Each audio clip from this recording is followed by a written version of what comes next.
You are Locked On Seahawks, your daily Seattle Seahawks podcast. Part of the Locked On Podcast Network, your team every day.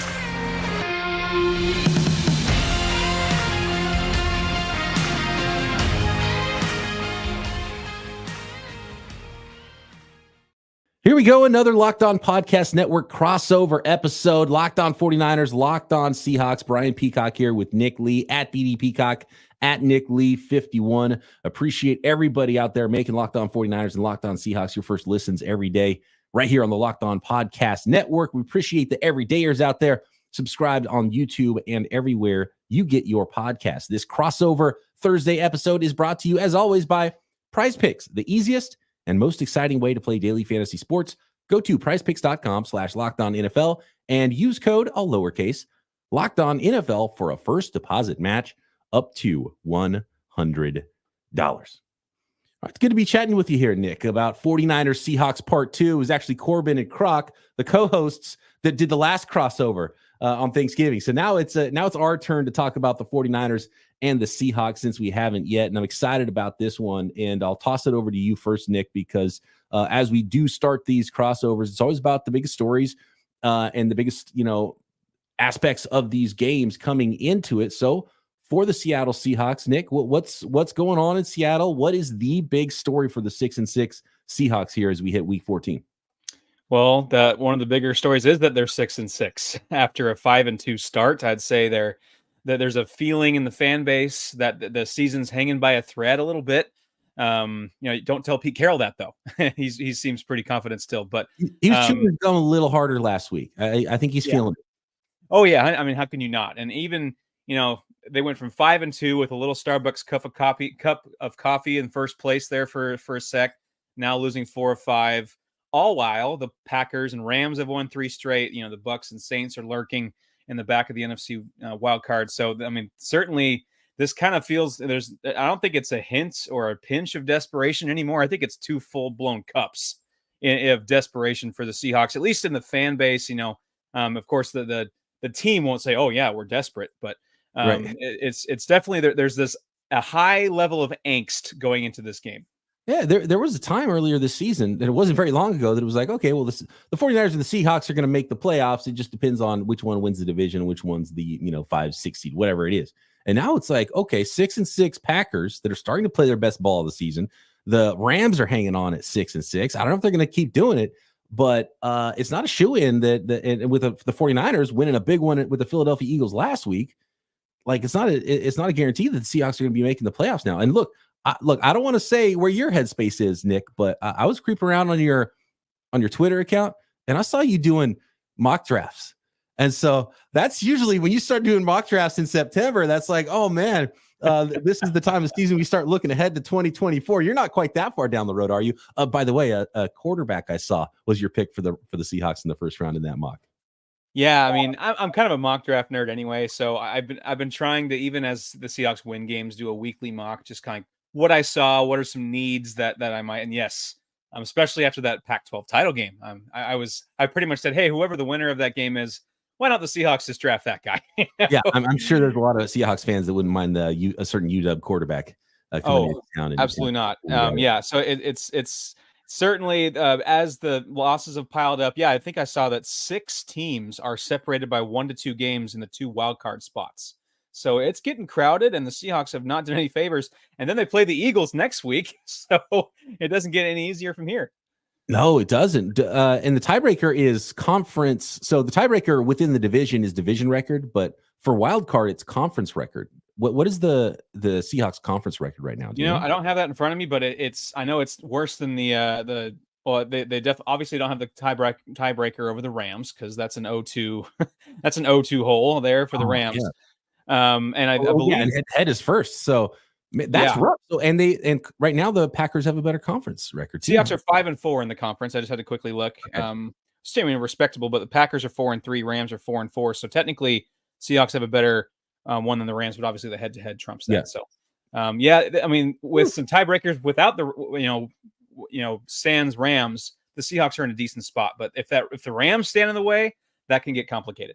So this is huge. And the Seahawks are going to be underdogs against the 49ers. They're huge underdogs this week. 10.5 points I'm looking at right now. Maybe we'll make some projections or some predictions a little bit later. And then the Eagles. So the Seahawks suddenly have a ton of work cut out for them when it comes to making the playoffs this year. So a very interesting scenario for the 49ers. It's kind of flipped, and that's been the bigger story for the Niners this week, was just how big of a game that was last week. And we, preseason, we circled this 3-game stretch. It's prime time. It's Thanksgiving against the Seahawks, and then you get Seahawks in twice in 3 weeks, and then you get the matchup, the NFC Championship game rematch with a team that is likely going to be right there again in the playoffs in the Philadelphia Eagles. And it turns out they did have the best record in the NFL when the 49ers faced them in a 3-game stretch. So that was huge. And the 49ers were up for that game last week. So you have to wonder if potentially there's a chance for a little bit of a hangover this week against the Seahawks. So that's something I think the 49ers are going to have to fight, because it's a grueling season. It's a long season. We're into December, and they got so up for that game last week. Is there a potential for a hangover here in week 14? So that's a big one, I think, to monitor for the 49ers. There's trap games, and usually when it's pretty obvious, you can find ways to overcome those types of games. So, being that it's a division opponent, I'm sure they've talked about it in the building, but sometimes that mentality and that body clock sort of just like, yeah, dude, I don't know if I can get that amped twice in a row for a team we just played 2 weeks ago. Yeah, my dad's actually from Philly, so we were talking a lot about that game. He was not super happy about that, but I'm like, in a way that was the kind of the 49ers, mini Super Bowl going on to the Super Bowl a little bit. I don't want to totally, shortchange them there, but yeah, that was huge. That's something that they've been looking forward to since January. How could you not? That wasn't like, we're all of a sudden amped for it this week. They've been looking at that game all year long. Yeah, and that's why I told my dad, Dad, they had this circled for a long time. And, this game is very interesting. You bring up a great point about, the hangover. There's the hangover factor on the San Francisco side, the desperation factor on Seattle side, and the familiarity division. That is a very interesting mixture for this game. So there's a lot of variables that could turn this into an unexpected result. Absolutely. I mean, seeing how the 49ers have played too, you can't fault the odds makers for putting this way out there at 10.5 points, because the 49ers have just been blowing people out. And they've been a really scary football team. And by most, we might be biased over here at Locked On 49ers, but most analysts that cover the NFL look at the 49ers right now as the team that you don't want to face. And that's what the Seahawks are going to face this week. So it's a big task for the Seattle Seahawks in week 14 at the San Francisco 49ers. More on this game, the key matchups that will decide it, and how will the Seahawks and or 49ers go ahead and win this game in week 14? That is coming up. Nick Lee, Brian Peacock here, Locked On 49ers, Locked On Seahawks.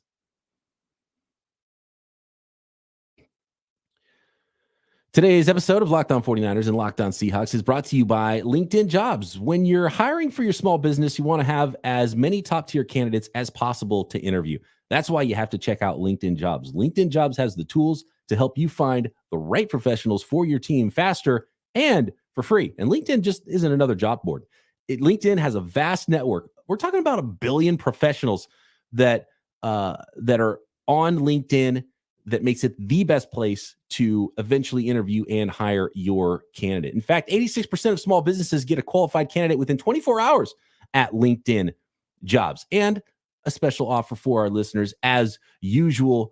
And they even just launched a new feature at LinkedIn Jobs that helps you write job descriptions, making the process even easier and quicker. So post your job for free at linkedin.com/LockedOnNFL. That's linkedin.com/LockedOnNFL to post your job for free. Terms and conditions apply.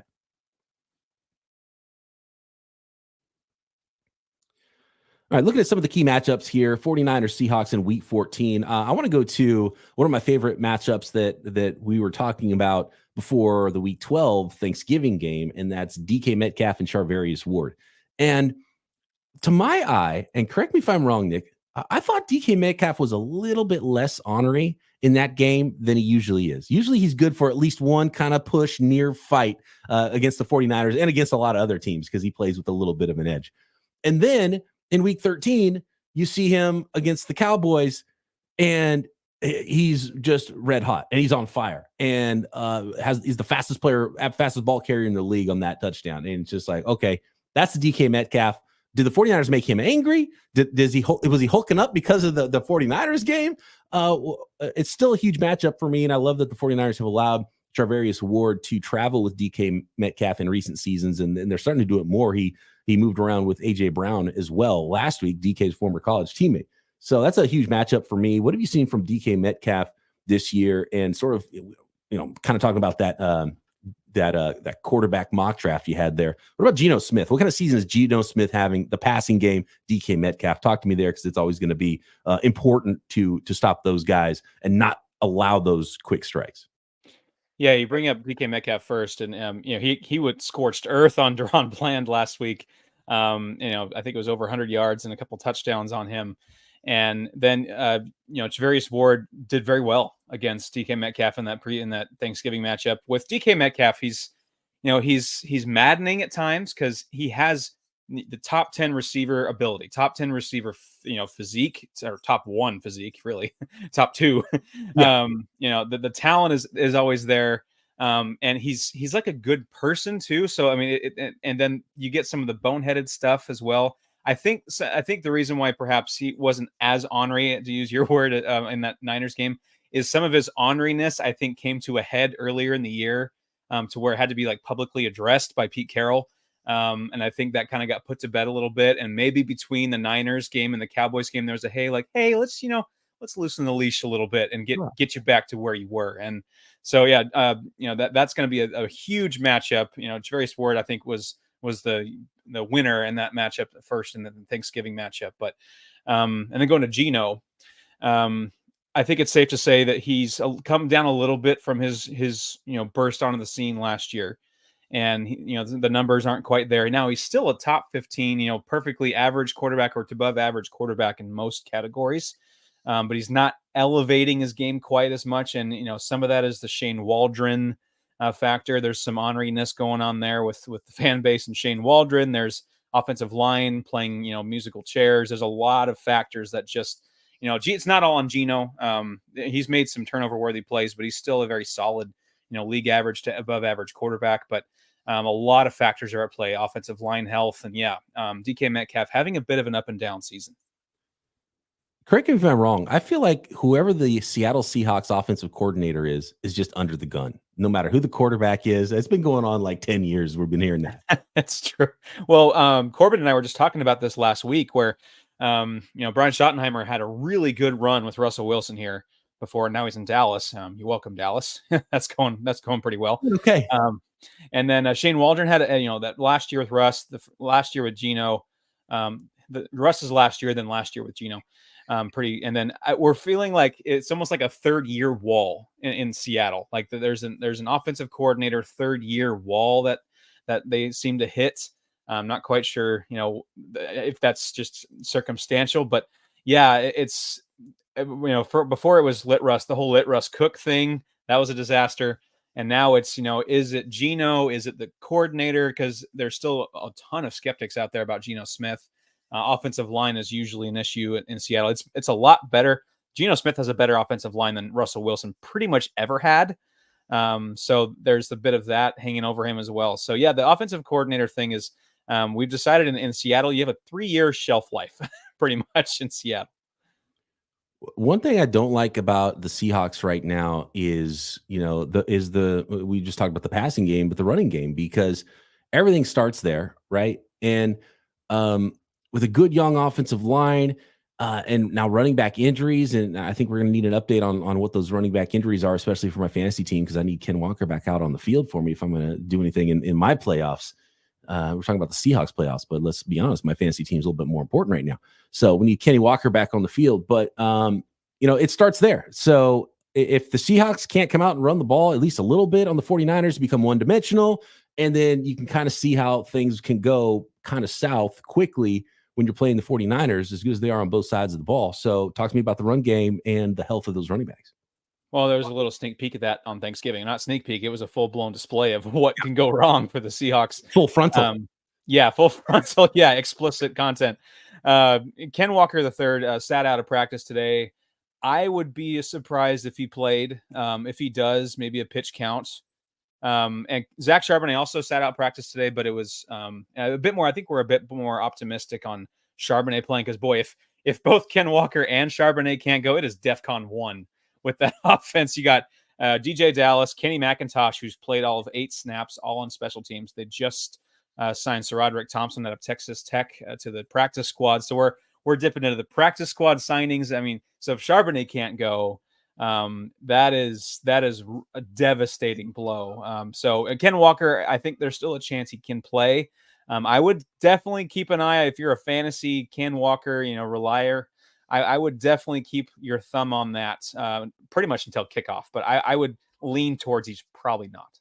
I mean, I liked Kenny McIntosh coming out too. Is he potentially like a sneaky fantasy play or a sneaky factor in this game if he's called upon? He was a big time back in college, and clearly the Seahawks liked him enough to double dip in the running back pool and draft him. What was it, 6th, 7th round after they'd already taken Charbonnet? Yeah, I mean, they drafted him in I think it was 7th round, and to tears because he was so frustrated at how low he was drafted and got a chip on his shoulder. He is your prototypical 3rd down back, great hands, pro style offense in college.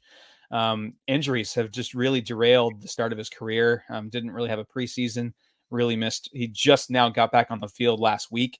So I think if Charbonnet ends up not playing along with Ken Walker and they're dealing with, DJ Dallas and Kenny McIntosh as your top 2 running backs on the depth chart, then yes, I think that there will be maybe not, 15 carries for 80 yards kind of thing, but he'll probably make some catches out of the backfield, maybe sneak out, a 20-yard reception, maybe get in the end zone in the red zone there. But I would stay away unless there's a Zach Charbonnet and Ken Walker are both out. I think he's still a ways away from contributing a lot on offense.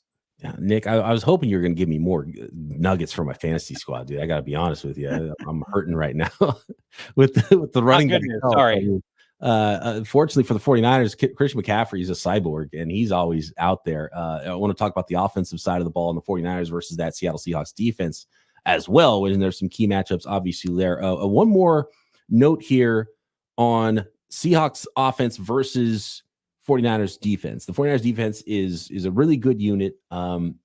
They are going to be missing a pretty key piece here, and he might not get all the headlines all the time, but Eric Armstead is looking like he's going to be out this week, maybe even another week with an injury. It's not it's a mild knee injury. It looks like it's not a ligament, so it's not a long-term injury. So that's good news for the 49ers, but unlikely to play. So some Javon Kinlaw, who had a nice game last week, but he's such an inconsistent player. And he's such a tall guy that he can sometimes just get stood up and kind of turned out of the way.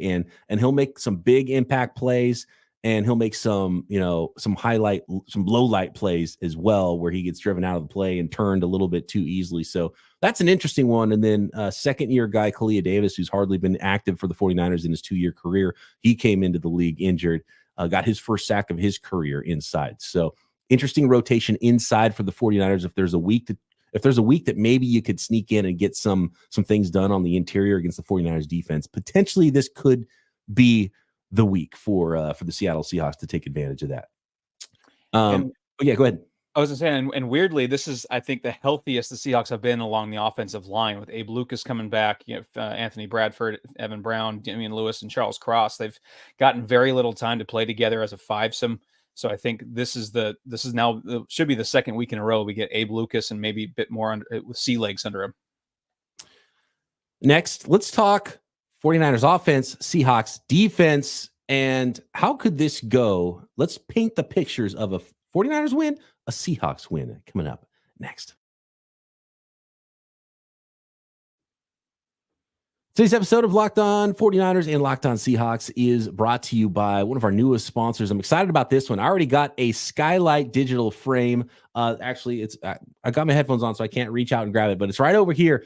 and it is going to the grandparents. It's such a great gift for this holiday season. The Skylight digital picture frame, it's the perfect gift if you're stressing out about, oh man, I don't know what to get this person. I don't know what to get this family member, because it's so easy to get everyone on your list the Skylight digital picture frame, because especially if you are away, and my family doesn't live anywhere near me. So you get it all set up for the grandparents. They don't have to be technologically advanced.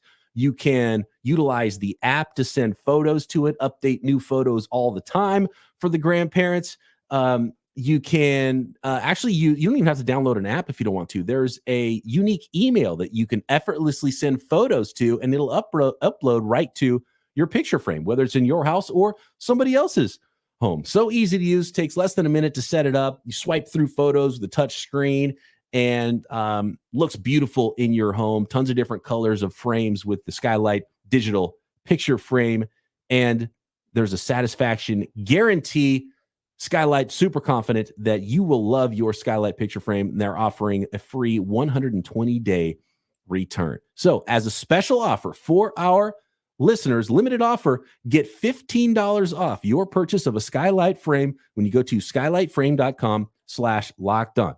To get $15 off your purchase of a Skylight frame, just go to skylightframe.com/lockedon. Skylight digital picture frames is the perfect gift for this holiday season.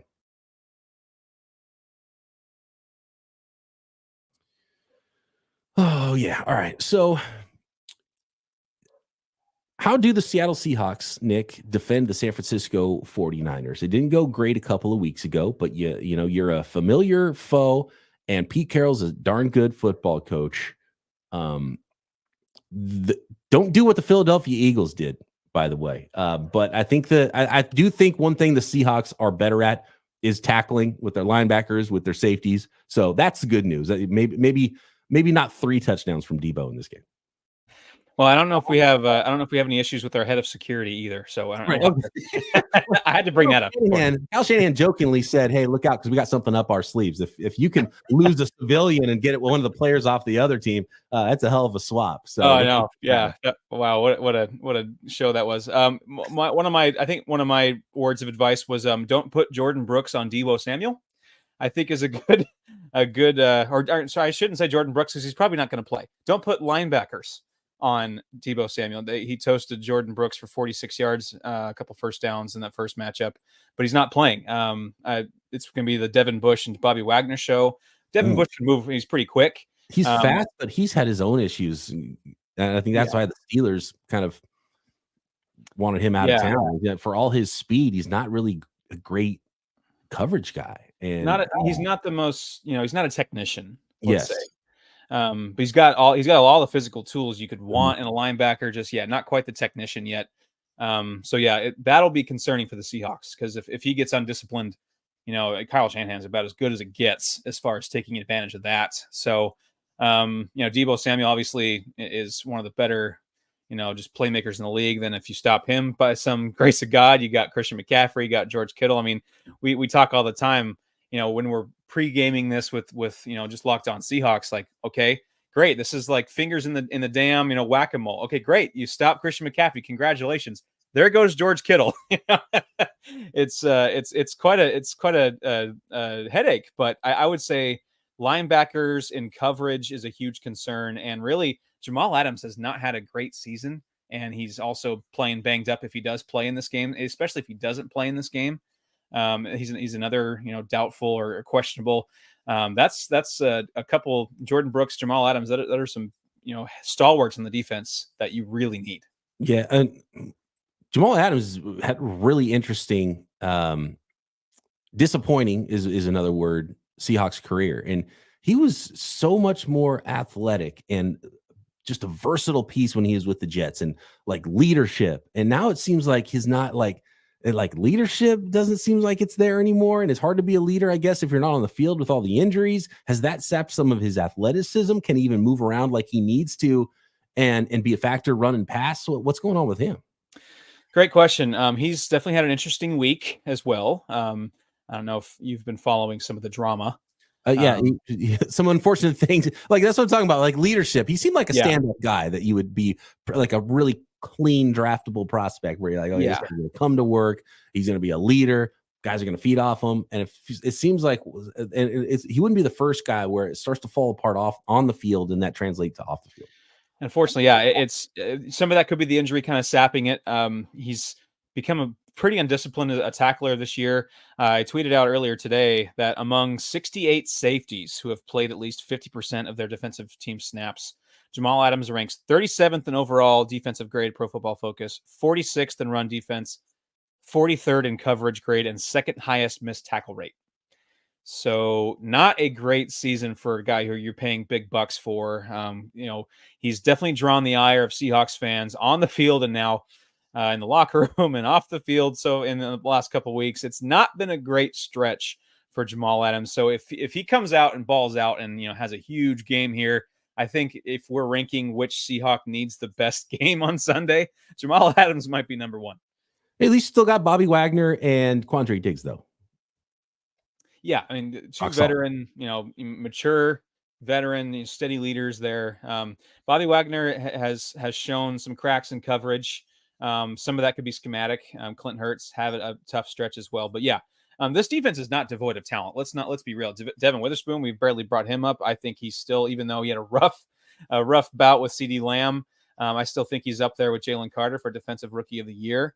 Reek Wollins had an up and down rookie year, but he's still got all the ability in the world. Trey Brown's having a solid year. So this defense is not devoid of talent on defensive line. So it's just a matter of getting, right now they're kind of less than the sum of their parts. That's coaching, schematics, injuries, what have you, but it's not quite gelled.